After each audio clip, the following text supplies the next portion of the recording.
Ngiye kubasuhuza inshuti bakunze ba Ijambo TV by'umwihariko nshimira wowe wakoze subscribe. Ngiye wumva ni Mr Arengabo Musinga nyawe. Nk'ibisanzwe mu ijambo ryahindura ubuzima, tukaba tugiye kugaruka kuri amwe mu magambo yavuzwe na nyakubahwa Paul Kagame. Ni amagambo aba yaragiye ahindura ubuzima bwa benshi bitewe n'uko aba ari amagambo y'ubwenge. Ntucikanwe nayo, yakurikirane urebe video irangize kugira ngo utabura ayo ukuramo, kuko ni amagambo wakuramo isomo.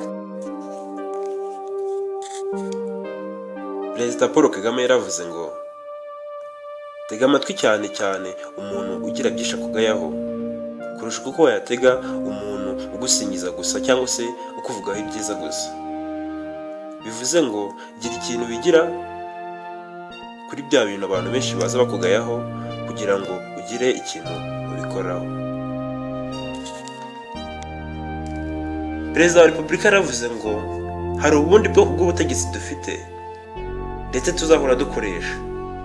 Ubu butegetsi nibwo kuba abanyakuri, kuba dukosohotse ndetse no kuba twanga akarengane. Nyakubahwa Paul Kagame yaravuze ngo mushobora kujya mu mashuri ndetse mukavanayo n'impamyabushobozi z'ikirenga kandi z'ingirakamaro, ariko hari ikindi kintu cy'ingenzi kiba kibategereje. Icyo kintu kiba kiri mu mitwe yanyu. Bivuze ngo kuba mwajya mu mashuri mugakurayo impamyabumenyi zirenze z'ikirenga zirenze, ariko hari ubundi bumenyi buba buri mu mitwe yanyu, ari nabwo butuma muba abantu bakomeye hanze aha ngaha. Nyakubahwa Paul Kagame yaravuze ngo ubworoherane ntibivuze ko tugomba kuyoborwa nk'inka. Ntabwo turi inka, ahubwo turazorora.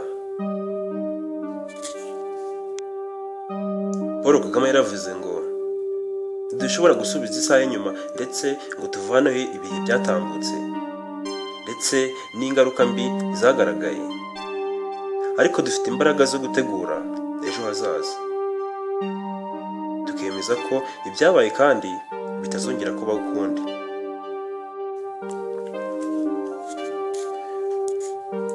Perezida Paul Kagame yaravuze ngo urugamba turiho ni urwo kwifatira ibyemezo no kubahirwa amahitamo yacu. Mu buzima tubaho bwa buri munsi,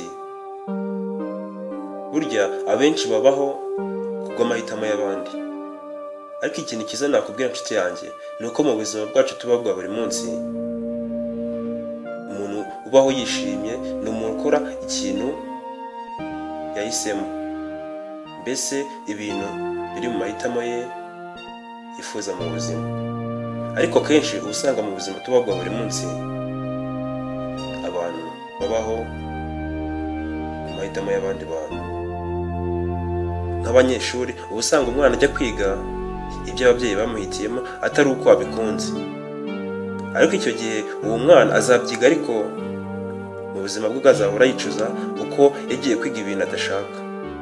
Ariko iyo umwana yize cyangwa se agakora ikintu ashaka, no mu buzima bwawe nukora ikintu wifuzaga kizagenda neza kurusha icyo wakoze utashakaga cyangwa se icyo wakoze abandi bakubwiye ukore.